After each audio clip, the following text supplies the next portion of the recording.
Benvenuti al Meteo. Prevale il bel tempo sul nostro territorio, anche se non mancherà la consueta instabilità sui monti nelle ore centrali della giornata di giovedì 18 luglio. Vediamo la situazione nel dettaglio.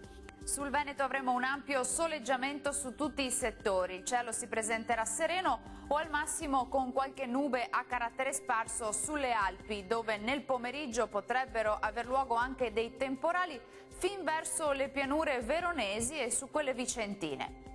Temperature sostanzialmente stazionarie con minime tra 18 e 22 gradi, valori massimi compresi invece tra 27 e 29 gradi.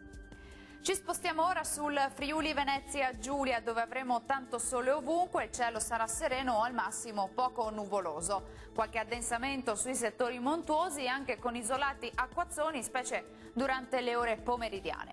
Temperature minime tra 19 e 21 gradi, massime stazionarie tra i 26 e i 28 gradi. Uno sguardo infine al Trentino Alto Adige, dove sarà soleggiato ovunque, ma anche in questo caso non si escludono dei rovesci a partire dal pomeriggio a carattere sparso.